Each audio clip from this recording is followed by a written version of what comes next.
Hello students, आज हम लोग स्टार्ट करेंगे lecture 1 of locomotion and movement.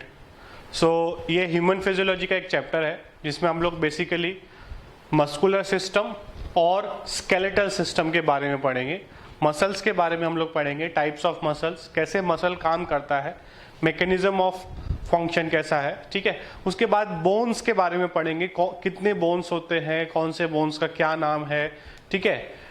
School में कितने बोन है, हैंड में कितने बोन है, वो सारी चीजें हम लोग इस चैप्टर में डिस्कस करेंगे, ठीक है।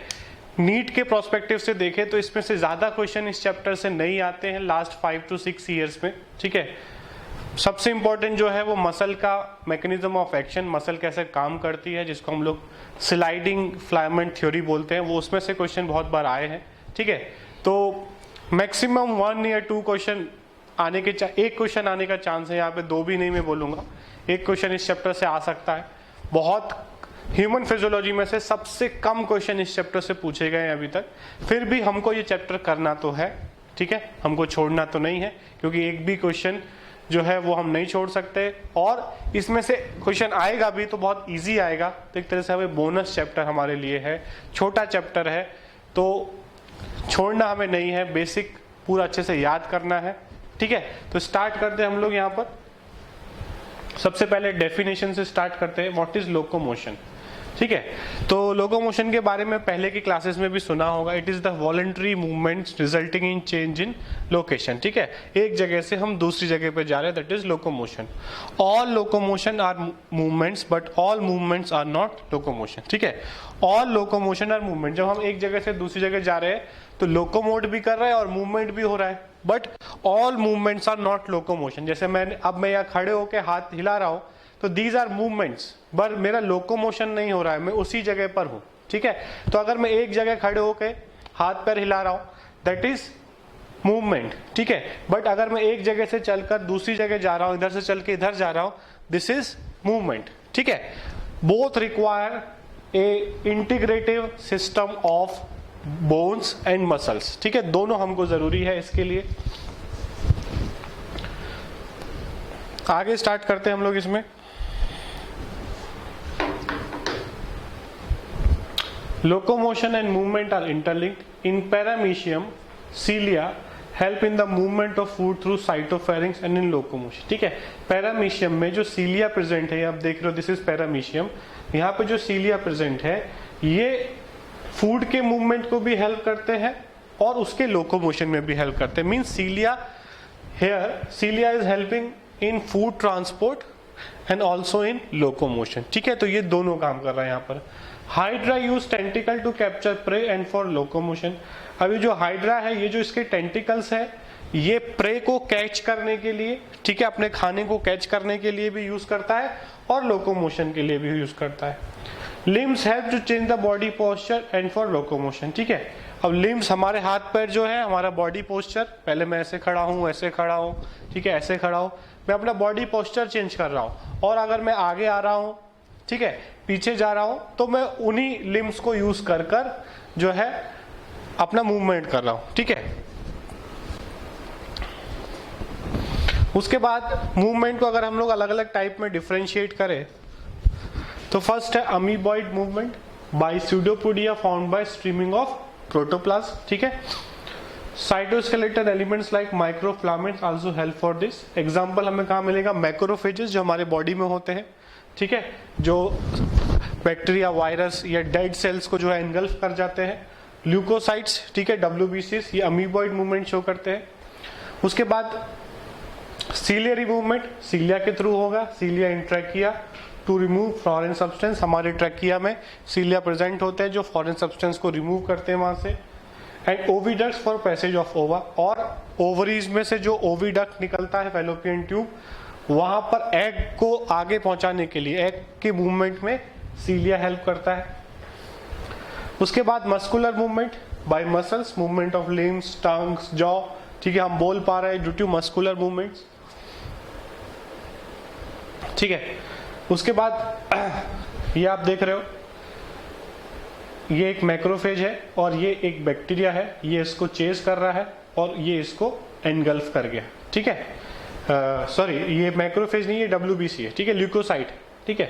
मैक्रोफेजेस भी कुछ इसी तरीके से एक्ट करता है।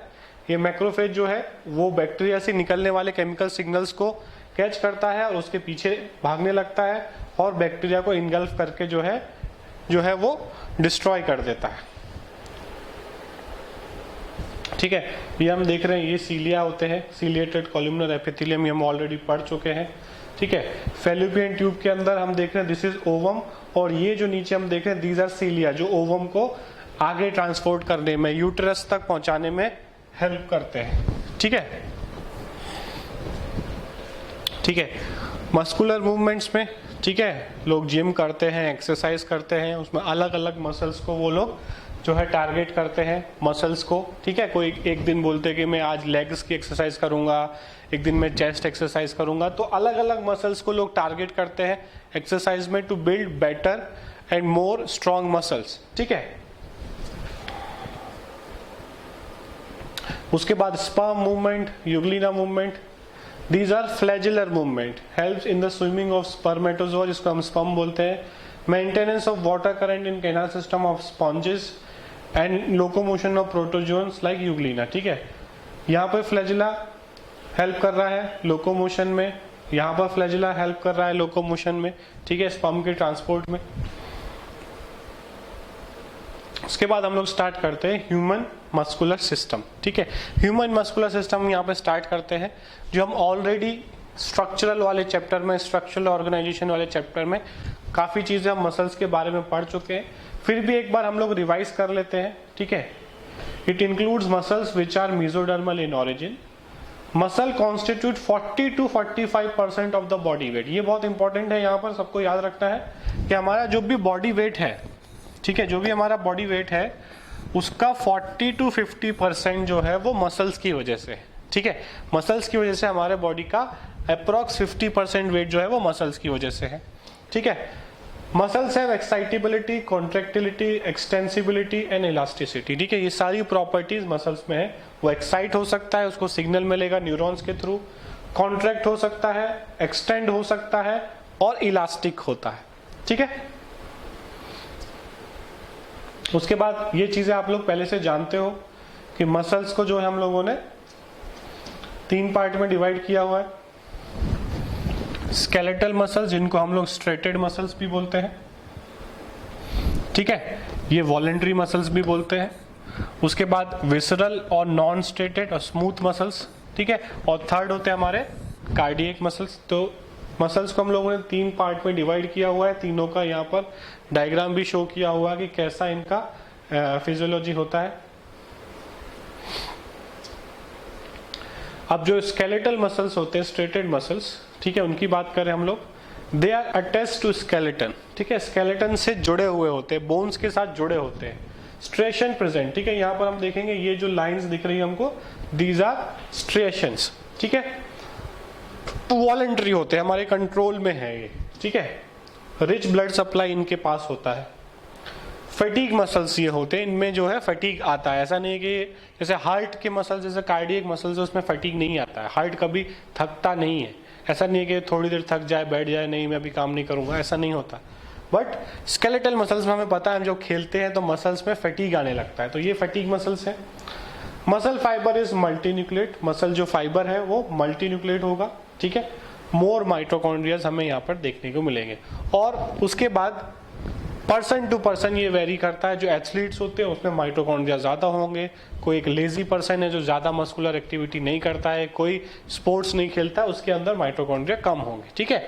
बट ओवरऑल कंपैरिजन में देखें तो बाकी मसल्स के रिलेटेड यहाँ पे माइटोकॉन्ड्रिया हमें ज्यादा मिलेंगे, ठीक है।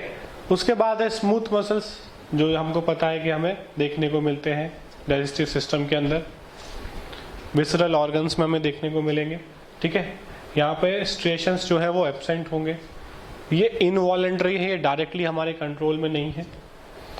यहाँ पे ब्लड सप्लाई जो है पुअर मतलब उतना फास्ट और उतना एग्रेसिव ब्लड सप्लाई नहीं होगा जितना स्केलेटल में होता है, बट ब्लड सप्लाई सफिशिएंट होगा। पुअर मतलब ऐसा नहीं है कि ये पुअर उसके स्केलेटल के कंपैरिजन में बोल रहे हैं, बट यहाँ पे भी सफिशिएंट होगा, ठीक है। नॉन फटीग होगा, यहाँ पर फटीग जो है वो नहीं आएगा, ठीक है। यूनिन्यूक्लिएट हो गए, वहाँ पे मल्टीन्यूक्लिएट था, तो ये हमको देखना है, याद रखना है। और यहाँ पे माइटोकॉन्ड्रिया लेस होंगे क्योंकि ज़्यादा एग्रेसिव फंक्शन इनका नहीं है, ज़्यादा एक्सटेंसिव जो है विगरस फंक्शन इन लोगों का, इन मसल्स का नहीं होता है, बहुत स्लोली इन मसल्स को काम करना होता है। उसके बाद कार्डियक मसल्स, हमें पता है हार्ट में प्रेजेंट होते हैं कार्डियक मसल्स। यहाँ पर जो इसका मेन क्वेश्चन आता है कि इंटरकलेक्टेड डिस्क किस में मिलता है, तो हमें याद रखना है कि कार्डियक मसल्स में हमें मिलता है। Found only in heart wall, यहाँ पे भी स्ट्रेशंस जो है वो प्रेजेंट होंगे, ये इनवॉलेंट्री है। रिच ब्लड सप्लाई यहाँ पर होने वाला है, ठीक है। नॉन फैटिक होते हैं ये भी, यूनिन्यूक्लिएट और मोर माइटोकॉन्ड्रिया यहाँ पर हमें देखने को मिलेगा, ठीक है। तो ये तीनों हमारे मसल्स हो गए, उनके जो भी इंपॉर्टेंट पॉइंट्स थे वो हम लोगों ने कर लिए। कंपैरिजन अगर हम देखें तो ये पूरा एक जो है कंपैरिजन चार्ट यहाँ पे बना हुआ है। तो अगर आप आगे के नोट्स जो है वो नहीं लिखना चाहते हो अलग अलग, तो आप इस फॉर्म में, टेबल फॉर्म में लिख सकते हो। तीनों मसल्स का आपका पूरा यहाँ पर आ जाएगा, अलग अलग लिखने की जरूरत नहीं पड़ेगी, ठीक है। तो ये आपको लिख लेना है और याद भी कर लेना है, ठीक है। आगे चलते हैं, अब बात करते हैं हम लोग एक structure of A striated muscles, ठीक है। एक स्ट्रेटेड मसल जो है, जो एक हमारे स्केलेटल मसल है, वो कैसा बना होता है, उसके अंदर क्या होता है, ठीक है। उसके स्ट्रक्चर की बात करेंगे और फिर नेक्स्ट लेक्चर में हम लोग उसके फंक्शन की बात करेंगे कि वो फंक्शन कैसे करता है। हाँ, अब देखो स्केलेटल मसल, ये आप देख रहे हो, ये पूरा एक मसल है, ये पूरा एक मसल है। मसल के अंदर आप देख रहे हो कि बहुत सारे बंडल्स जैसे ये फिट है।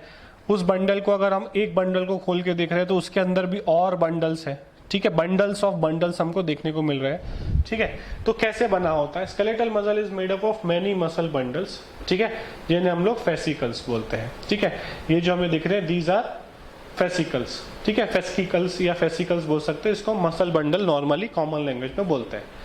Fascicles are held together by collagenous connective tissue called as fascia, ठीक है। ये जो है, ये जो ऊपर का आप देख रहे हो येलो येलो, इसके अंदर ये सारे बंडल्स जो है पैक्ड है। और ये किसका बना हुआ है, ऊपर वाला लेयर फेसिकिया जो है किसका बना हुआ है, कोलेजन का बना हुआ है, ठीक है।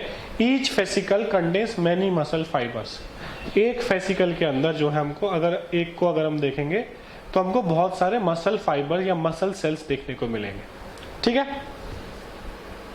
तो ये समझ में आ गया। सबसे बड़ा यहाँ पर हम देख रहे हैं, जैसे मसल के अंदर एक मसल के अंदर ये मसल फेसिकल है, एक मसल फेसिकल के अंदर बहुत सारे, एक मसल के अंदर बहुत सारे मसल फेसिकल्स, एक फेसिकल के अंदर बहुत सारे मसल फाइबर्स, ठीक है। Muscle fibres are lined by plasma membrane, ठीक है। मसल फाइबर जो है उसके ऊपर जो ये जो लेयर प्रेजेंट होगी, इसके ऊपर ये जो लेयर प्रेजेंट होगी मसल फाइबर के ऊपर, उसको हम बोलते हैं सार्कोलेमा। है ये प्लाज्मा मेम्ब्रेन, ठीक है, कुछ अलग चीज नहीं है तो ये प्लाज्मा मेम्ब्रेन, बट इसका यहाँ पे नाम रखते हैं हम लोग सार्कोलेमा, एनक्लोजिंग द सार्कोप्लाज्मा। और जो अंदर जो है यहाँ पर, ये जो अंदर जो है, ठीक है, ये जो अंदर है this is called as sarcoplasm, ठीक है। तो मसल सेल या मसल फाइबर का जो लेयर है वो सार्कोलेमा, और सार्कोलेमा के अंदर जो पूरा सेल का जो भी कंस्टिट्यूएंट है दैट इज सार्कोप्लाज्म, ठीक है। Each muscle fibre contains parallelly arrange myofilaments या माइक्रोफाइबर, ठीक है। अब हर ये अगर हम लोग देखें, देखो यहाँ पर हमने क्या किया, मसल के अंदर ये बहुत सारे ये प्रेजेंट थे, ठीक है। एक को हम लोगों ने देखा, अब एक के अंदर अगर हम देखें, इसको जूम आउट किया तो हमें बहुत सारे ये देखने को मिल रहे हैं, दीज आर मसल फाइबर्स, ठीक है। मसल फेसिकल्स के अंदर बहुत सारे मसल फाइबर, और मसल फाइबर के अंदर जो है हमको बहुत सारे क्या देखने को मिलेंगे, मायोफाइब्रिल्स, ठीक है। ये एक मसल फाइबर है जो हम लोग देख रहे थे, ये वाला, ये एक मसल फाइबर है, उसके अंदर हमें क्या देखने को मिलेंगे, मायोफाइब्रिल्स, ठीक है, या फिर मायोफिलामेंट्स। तो हम उसको जूम करते जा रहे हैं। यहाँ पर ये एक मसल था, उसको जूम किया तो देखा उसके अंदर बहुत सारे मसल फेसिकल्स थे।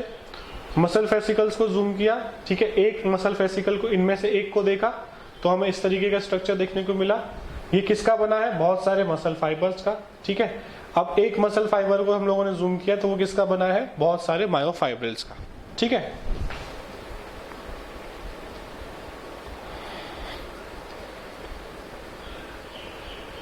अब each myofibril has alternate dark anisotrophic और A band and light stration isotropic और I band, ठीक है। अब each मसल फाइबर में आप देखोगे ये एक मसल फाइबर है, इसमें कुछ रीजन इनको हम बोलते हैं डार्क रीजन, ये जो आप देख रहे हो यहाँ से लेके यहाँ तक, ठीक है। ये वाला जो रीजन है इसको हम बोलते हैं डार्क बैंड, ठीक है, जिसको ए बैंड के नाम से हम लोग डिनोट करते हैं, ठीक है। और कुछ रीजन जो होते हैं वो होते हैं लाइट रीजन्स, ये वाले यहाँ से यहाँ तक और यहाँ के यहाँ तक, मतलब ऑल्टरनेट है, आई बैंड ए बैंड फिर आई बैंड आएगा। यहाँ पर आप देख रहे हो थोड़ा ब्लैक ब्लैक कुछ चीजें दिख रही हैं, दीज आर मायोसिन। और ये जो रीजन है आई बैंड वाला, यहाँ पे सिर्फ एक्टिन होगा और ए बैंड में जो हमारा एक्टिन और मायोसिन दोनों होगा, ठीक है। तो मसल मायोफाइब्रिल में हमें दोनों ये आई बैंड और ए बैंड दोनों देखने को मिलेंगे ऑल्टरनेटिवली, ठीक है। This is due to the presence of two fibrous contractile proteins, thin actin filament and thick myosin filament. तो जहां पर मायोसिन होगा वो थोड़ा डार्क दिखेगा क्योंकि वो थिक होता है, तो उसको हम ए बैंड बोलेंगे। और जहां पर सिर्फ एक्टिन है, देखो मायो इस वाले बैंड में आप देखोगे एक्टिन तो इसमें भी है, बट जहां पे सिर्फ एक्टिन है वो थिन होता है, इसलिए उसको हम लोग लाइट बैंड या आई बैंड बोलते हैं, ठीक है। जहां पर सिर्फ एक्टिन है वो आई बैंड, जहां पर मायोसिन है वो डार्क है और एक्टिन भी है वो ए बैंड, ठीक है। तो ये हमको याद रखना है। यहां पर और डिटेल में आप देख सकते हो, देखो ये यहां से लेके यहां तक जहां से मायोसिन स्टार्ट हो रहे हैं, मायोसिन्स के बीच वाली जगह जो है वो आई बैंड, ठीक है। अब यहां पर आप देखोगे यहां से मायोसिन स्टार्ट हुए और ये पूरे यहां पर खत्म हुए, तो ये कहलाता है हमारा ए बैंड, ठीक है। ये कहलाता है हमारा ए बैंड, जिसमें आप देख रहे हो ये एक्टिन है, ये यहां पर आ रहे हैं यहां तक, ठीक है, यहां तक आ रहे हैं, यहां तक आ रहे हैं। और बीच में आप देख रहे हो ये जो स्पेस है जहां पर सिर्फ मायोसिन है, ये वाला, ठीक है, इसको हम बोलते हैं एच जोन, ठीक है। और एच जोन का जो मिडिल है, ये एच जोन का जो एकदम सेंटर है उसको हम बोलते हैं एम लाइन, ठीक है। और यहां से लेके यहां तक ये जो ब्लैक लाइन देख रहे हो आप, जिसके बाद फिर से ऐसा ही एक सेगमेंट स्टार्ट होगा, इस लाइन को हम बोलते हैं जेड लाइन, ठीक है। यहाँ पे डोनेट किया हुआ है, आप देख सकते हो ये जो ब्लैक वाला पोर्शन आपको दिख रहा है दिस इज जेड लाइन, ये पूरा पोर्शन ए बैंड, ये वाला जो पोर्शन है जहाँ पे सिर्फ एक्टिन है, ठीक है, जेड लाइन के पास वाला आई बैंड, बीच वाला जहाँ पर सिर्फ मायोसिन है एच जोन, और एच जोन का मिडिल इज एम लाइन, ठीक है। I band contains actin, I band contains actin, A band contain actin and myosin. A band में हमें एक्टिन और मायोसिन दोनों देखने को मिलेंगे। They are arrange parallel to each other, दोनों जो है वो actin myosin parallel to each other arrange होंगे, ठीक है। ए बैंड बियर से lighter middle region called H band. ए बैंड में बीच में एक लाइटर मिडिल रीजन देखने को मिलेगा क्योंकि यहाँ पर सिर्फ मायोसिन है, ठीक है, तो ये थोड़ा डेंस होगा, ये वाला रीजन थोड़ा डेंस होगा, बट ए बैंड में बीच वाला जो रीजन है वो थोड़ा लाइट होगा। इसको हम लोग एच बैंड या एच जोन बोलते हैं। It is formed of only myosin. यहाँ पर हमें एच में क्या दिख रहा है, सिर्फ मायोसिन, ये जो ब्राउन कलर वाला है ये मायोसिन है, ठीक है। ए थिन डार्क लाइन, उसके बीच में एक डार्क लाइन है, runs through the centre of H zone, जिसको हम लोग एम लाइन बोल रहे हैं। एच जोन का सेंटर इज एम लाइन, ठीक है। तो ये मसल का स्ट्रक्चर हमको पहचान लेना है। I band is bisected by dense dark band called Z line, ठीक है। आई बैंड के बीच में हमें क्या देखने को मिलेगा, Z line. Region between two Z line is called as a sarcomere, ठीक है। दो जेड लाइन के बीच में ये पूरा यहां से लेके यहां तक, this is called as a sarcomere, जो कि एक फंक्शनल यूनिट है मसल का, ठीक है। मसल का फंक्शनल यूनिट क्या है, सार्कोमियर। सार्कोमियर क्या है, दो जेड लाइन के बीच में जो भी कुछ है, ये एक जेड लाइन है ये वाली, और एक ये जेड लाइन, इसके बीच में जो भी कुछ है that is called as sarcomere. Sarcomeres are the structural and functional unit of a muscle, ठीक है। तो ये मसल का स्ट्रक्चर हम लोगों ने समझा, इसको अच्छी तरीके से ड्रॉ कर लो, ठीक है। कौन सा बैंड क्या है ये क्वेश्चन आता है, ए बैंड क्या है, एच बैंड क्या है, आई बैंड क्या है, एम लाइन कहाँ होगी, एच जोन में क्या प्रेजेंट होगा, मायोसिन प्रेजेंट होगा या सिर्फ एक्टिन प्रेजेंट होगा, एक्टिन मायोसिन दोनों कहाँ पर प्रेजेंट होंगे, ठीक है। तो इस तरीके के क्वेश्चन आपको आएंगे। एक्टिन क्या है? An actin filament is made up of 2 filamentous actins which form double helix, ठीक है। तो आप देख रहे हो यहाँ पर एक्टिन जो है वो ऐसा एक डबल हेलिक्स स्ट्रक्चर है, ठीक है। किसका बना होता है? जो इसकी यूनिट है उनको हम बोलते हैं F actins. F actin is a polymer of monomeric globular G actins, ठीक है। तो एफ एक्टिन किसका बना हुआ है? Polymer of globular G actins. तो बहुत सारे जी एक्टिन बन के जो है एफ एक्टिन बनाता है, ठीक है। और एफ एक्टिन जो है वो क्या बनाता है? 2 एफ एक्टिन मिलकर एक डबल हेलिक्स स्ट्रक्चर बनाता है जिसको हम लोग एक्टिन फिलामेंट बोलते हैं, ठीक है। Actin contains 2 other proteins namely tropomyosin and troponin. Actin के ऊपर ये बहुत इंपॉर्टेंट है, आगे के लेक्चर में हम लोग पढ़ेंगे। देखो ये जो ग्रीन वाला स्ट्रक्चर है ना, ये जो ग्रीन वाला है दिस इज एक्टिन, ठीक है। क्या है ये? F actin. 2 एफ एक्टिन जो है वो ऐसे डबल हेलिक्स में है, ठीक है। एक अगर मैं पूछूं एक ये ग्रीन वाला क्या है, ये सिंगल ग्रीन बॉल क्या है? दिस इज जी एक्टिन, ठीक है। एक जो सिंगल ग्रीन बॉल है जी एक्टिन, बहुत सारे ग्रीन बॉल मिलकर एक एफ एक्टिन बनाते हैं। यहाँ पर 2 एफ एक्टिन जो है कॉइल्ड है। बट इसके अलावा अगर हम देखेंगे यहाँ पर, तो ये एक यहाँ पर प्रोटीन देखने को मिल रहा है जिसका नाम है ट्रोपोनिन। यहाँ पे भी है, यहाँ पे भी है, ठीक है। और ये एक ब्राउन कलर का इसके साथ साथ हेलिकली देखने को मिल रहा है, दिस इज ट्रोपोमाइसिन, ठीक है। तो एक्टिन के साथ साथ 2 और प्रोटीन इन्वॉल्व है, ट्रोपोनिन और ट्रोपोमाइसिन। ये दोनों प्रोटीन बहुत इंपॉर्टेंट है क्योंकि ये मसल कॉन्ट्रैक्शन और रिलैक्सेशन में इनका बहुत इंपॉर्टेंट रोल है एक्टिन के साथ साथ, ठीक है। तो एक्टिन ये जो आप देख रहे हो, ये जो एक्टिन दिख रहा है, ठीक है, इसके साथ साथ हमें क्या देखने को मिलेगा? ट्रोपोनिन भी देखने को मिलेगा, ट्रोपोमाइसिन भी देखने को मिलेगा। इनका नाम हमें याद रखना है।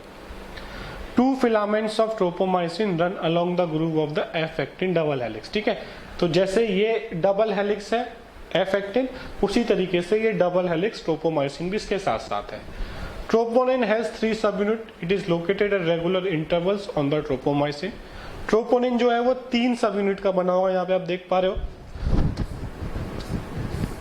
ये जो है 3 सब यूनिट है और ये रेगुलर इंटरवल्स पे थोड़ी थोड़ी दूर पे ट्रोपोनिन प्रेजेंट होगा एफ एक्टिन के ऊपर, ठीक है। उसके बाद सॉरी एफ एक्टिन के ऊपर नहीं, ये ट्रोपोमायोसिन के ऊपर प्रेजेंट होगा। In the resting state A सब unit of troponin mask the binding sites for myosin on the actin filament. Normally क्या करता है ये, देखो ये वैसे तो ये इसका पूरा मैकेनिज्म हम लोग नेक्स्ट लेक्चर में पढ़ेंगे। यहाँ पर आप देखोगे कि ये जो स्ट्रक्चर है, ये ग्रीन वाला जो है, ये जो स्ट्रक्चर है दिस इज मायोसिन। और मायोसिन जो है वो यहाँ पर ऐसे करके इसमें से कुछ फिंगर लाइक प्रोजेक्शंस निकले हुए हैं। ये किससे बाइंड होना चाहता है? जो ऊपर जो है हमारा, ये जो ऊपर है एफ एक्टिन, बट ये इससे बाइंड नहीं हो पा रहा रेस्टिंग स्टेज में। क्यों नहीं बाइंड हो पा रहा? क्योंकि रेस्टिंग स्टेट में ट्रोपोनिन जो है उसने मास्क कर रखा है binding site for myosin on the actin filaments. ये ट्रोपोनिन ने जहां पर मायोसिन बाइंड होता है, मतलब मान लो कि यहां पर ट्रोपोनिन प्रेजेंट है, तो ये मायोसिन और एक्टिन के बीच में, ठीक है, मायोसिन और एक्टिन के बीच में, जैसे आप बोलो कि ये जो मेरा हाथ है ये एक्टिन है, ठीक है, और ये नीचे वाला जो मेरा हाथ है ये मायोसिन है। इसमें से ऐसे तरीके से फिंगर्स निकले हुए हैं, ठीक है, ऐसे फिंगर्स निकले हुए हैं, और ये मेरा पूरा ऊपर वाला एफ एक्टिन, ठीक है। अब एफ एक्टिन और नीचे जो है क्या है? मायोसिन इस पे बाइंड होता है जिससे ये इसको खींचता है और कॉन्ट्रैक्शन होता है। बट क्या प्रेजेंट है यहाँ पर?